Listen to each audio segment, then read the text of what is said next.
I'm actually, if I'm not mistaken, 42. I've been practicing sports since I was at school, I guess, and it was more like athletics, hurdles, and things like that.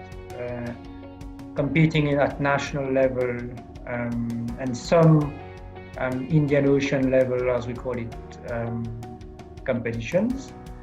When I was, let's say, 17, my longest run was 10 or 15 minutes. Never used to run more than that.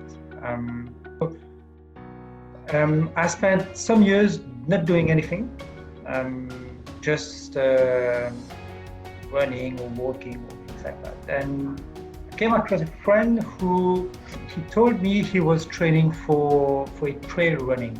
I didn't know about trail running at all at that time. And I got interested into trail running, and I just had a look at what it was in my early 30s, I guess. Around early 30s. And that's the way it all started.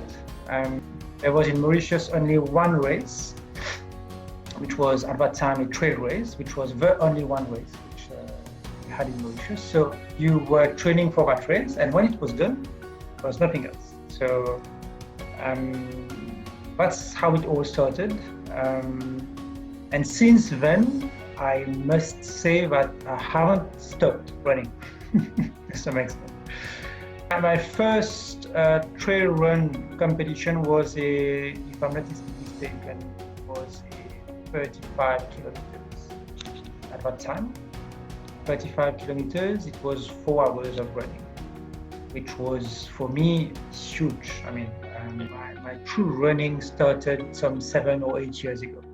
I went to Reunion Island that year in 2014, completed my race. It was,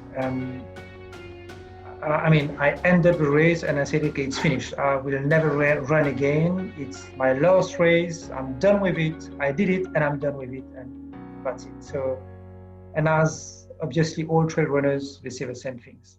It's finished, but a year after you register yourself for the level slightly upwards. So that's how things went on. The year after, I registered for the format of, it was a 100 or a 95 kilometers, I guess, if I'm not mistaken. So I registered for the 95 kilometers and prepared for that. Got a coach as well and prepared for that race. And the year after, the same format changed, so I did the 111 kilometers. And then time came for me to go to the toughest one, to some extent. It was we call that the Gael Aliphon, so it's 168 kilometers. So I registered for that trail run. But that's when I told myself, okay, Gael, you need now to, because I've got some experience, and you need now to think differently, because there's some things are working, others are not working. I was using carbohydrates to fuel myself, so I was to some extent creating much more, French word is déchet, I don't know what's the English word, it's more soreness to some extent afterwards. And I couldn't walk for 2 days to some extent, and it would be taking, let's say, at least 1 week for me after a 50k race to be able to walk properly and be able to starting to run. I used to take 3 weeks off before running again. I remember on my first 25 kilometers, I went to a shop, purchased gels, and I was fueling with one gel every 45 minutes, and that's how it went. And after that race, I couldn't eat for 1 day. My stomach was crushed, and I said, that's not normal. And I noticed that on all my races, because I was obviously running on longer formats every time, and all my races, I had stomach issues. I had GI distress. Coming to Vespa, I registered, I followed a course with, I don't know if you heard about him, Travis Macy. He's an American. So I followed his mental toughness program with Travis, and while we were chatting once, he talked to me about Vespa and went to the website. I sent an email to Peter. It was 3 to 4 months, I guess, before my race. Had barely any idea of what fat adaptation was. And I was surprised. He replied to me quite, I think, the day after. And that's where it all started. I used it once or twice during training, and then I decided to, okay, let's go for it. So I went to my first big race, and which went very well. And some friends who saw me at some point of aid station after, let's say, more than 100 kilometers into the race, they saw me and they were amazed by how fresh I was. During that race, I did it in 49 hours. It was 49 hours of running. I can count maybe 2 gels, which I took for over 49 hours. I ate mostly salted foods on the aid station. Well, there was some rice. I ate rice or things like that. But I didn't use nearly any gels. That's how I hydrated myself.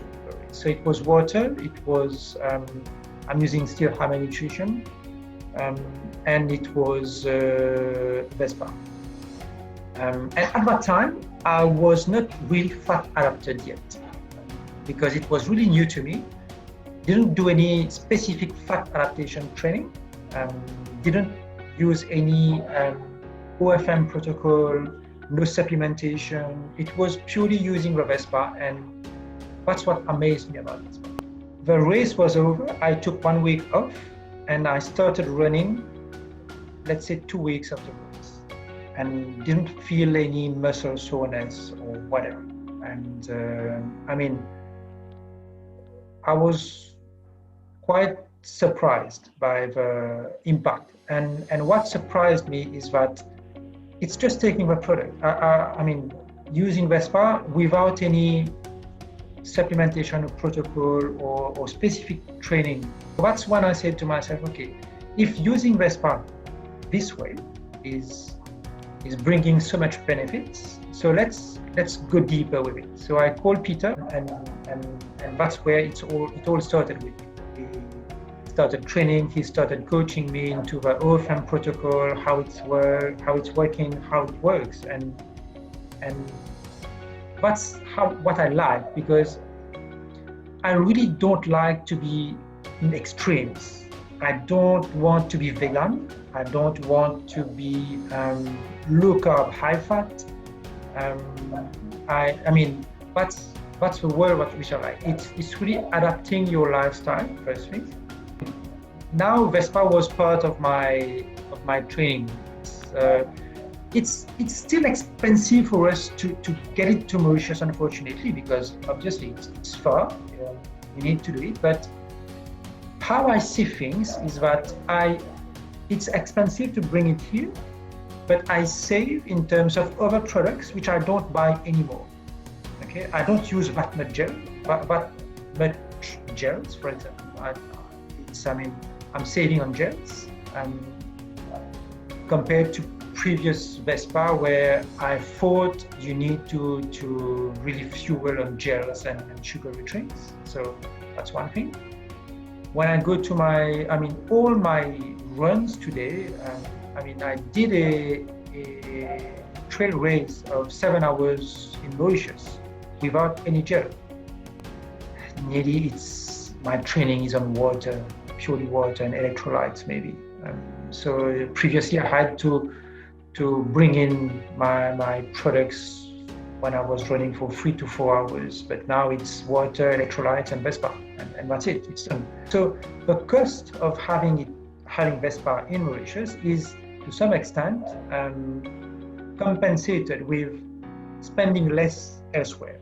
But the good thing now with being fat adapted and using Vespa, for example, is that the physical aspect of things gets quicker. So you recover much more quickly, and you can start training. That's all about performance to some extent. The quicker you recover, the more you can train. And the more you have to recover, the less you train. It's nice to be able to feel good after those long races. It's just a feeling of feeling good and saying to myself, okay, I'm feeling good.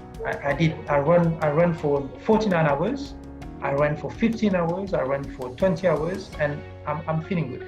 There's nothing to lose in any case. There's so much to learn from the OFM protocol. Just try it. Just give it a try. And in any case, what you will learn from the OFM protocol, from the website, from the journey you will have using the protocol itself, it will serve you for life. That's for sure.